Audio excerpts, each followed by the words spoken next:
শুল্ক নিয়ে ডোনাল্ড ট্রাম্পের চিঠির পরে নড়ে চড়ে বসেছে বাংলাদেশ। এবার যুক্তরাষ্ট্র থেকে আমদানি বাড়ানোর অঙ্গীকার করতে যাচ্ছে বাণিজ্য মন্ত্রণালয়। মঙ্গলবার বাণিজ্য সচিব বলেন, সয়াবিন, গম, এয়ারক্রাফট আমদানিতে শুল্ক কমানোর বিষয়টি খতিয়ে দেখছে এনবিআর। অন্যদিকে অর্থ উপদেষ্টা আশাবাদী সামনের বৈঠকে ইতিবাচক সমাধান আসবে। শারমিনীরা রিপোর্ট। আগের চেয়ে মাত্র 2% কমিয়ে বাংলাদেশি পণ্যে 35% শুল্ক আরোপের চিঠি দিয়েছে ডোনাল্ড ট্রাম্প, যা কার্যকর হবে আগামী 1 আগস্ট থেকে। চিঠিতে এই সময়ের মধ্যে দর কষাকষির সুযোগ রেখেছে মার্কিন প্রেসিডেন্ট। ফলাফল পাবো না এরকম আশা করে তো 10 ও 11 জুলাই অনুষ্ঠিত হতে যাওয়া বৈঠকে যোগ দিতে মঙ্গলবার রাতেই ওয়াশিংটনের দিকে উড়াল দেবেন বাণিজ্য সচিব। যাওয়ার আগে সচিবালয়ে তিনি বলেন, মার্কিন প্রতিষ্ঠানের বোয়িংকে আরও ক্রয়াদেশ দেওয়া হবে, সাথে সরকারিভাবে খাদ্যপণ্য ও সেনাবাহিনীর জন্য সরঞ্জাম কিনতে দেশটিকে প্রাধান্য দেওয়া হবে। ফ্লাইট কেনার জন্য আমাদের কিছু আদেশ দেওয়ার কথা রয়েছে খুব শীঘ্রই। আমরা সেভাবে নেগোসিয়েশনও করেছি বোয়িং এর সাথে।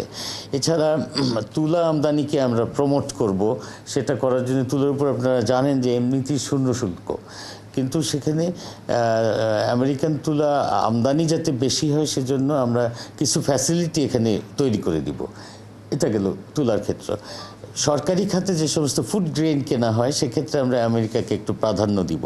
শুল্ক নিয়ে আলোচনা করতে অন্যান্য দেশের মতো প্রায় 3 মাস সময় পায় বাংলাদেশও। ইতিমধ্যে মার্কিন বাণিজ্য প্রতিনিধি ইউএসটিআর এর সাথে কয়েক দফা বৈঠকও হয়েছে। তাহলে সমঝোতায় আসতে কেন ব্যর্থ বাংলাদেশ? ফ্রেমওয়ার্ক এগ্রিমেন্টের খসড়া পাঠিয়েছে, সেগুলোর উপরে 3 দফা, গত দিন মিলে 4 দফা আমরা সেই খসড়ার উপরে অ্যামেন্ডমেন্ট পাঠিয়েছি, সেগুলোর উপরে নেগোসিয়েশন করেছি।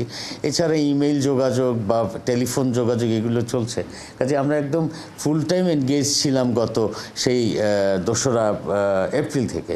এদিকে ক্রয় সংক্রান্ত উপদেষ্টা পরিষদের বৈঠক শেষে অর্থ উপদেষ্টা বললেন, সামনের বৈঠকে বিষয়টির সুরাহা হবে। এটা 1-to-1 যখন নেগোসিয়েশনটা ঠিক হবে, চিঠিতে বহু আগে দিয়ে 37%, এইটা আবার 14টা দেশের জন্য বলেছে একই, কিন্তু 1-to-1 নেগোসিয়েশন হবে, সেজন্য তো ইউএসটিআর এর সাথে কথা বলা। যুক্তরাষ্ট্রে বাংলাদেশের মোট রফতানির 87% তৈরি পোশাক। বর্তমানে দেশটিতে এই পণ্য রফতানিতে গড়ে 15% শুল্ক পরিশোধ করতে হয়। শারমিনীরা, 71, ঢাকা। বাংলাদেশি পণ্যে আরোপিত এই 35% শুল্ক 1 আগস্ট থেকে কার্যকর হবে মার্কিন বাজারে। গতকাল প্রধান উপদেষ্টাকে আবারও চিঠিতে জানিয়েছেন মার্কিন প্রেসিডেন্ট ডোনাল্ড ট্রাম্প। তবে প্রধান উপদেষ্টার প্রেস সচিব শফিকুল আলম জানিয়েছেন, আরোপিত শুল্ক কতটা কমবে তা জানা যাবে বুধবারের বৈঠকে। প্রেস সচিব তার ফেসবুক পোস্টে এই তথ্য জানিয়েছেন। বাণিজ্য উপদেষ্টা এবং নিরাপত্তা উপদেষ্টা এখন ওয়াশিংটন ডিসিতে অবস্থান করছেন ওই বৈঠকের জন্য। বাকিরা জানাচ্ছেন নূর নবী সরকার।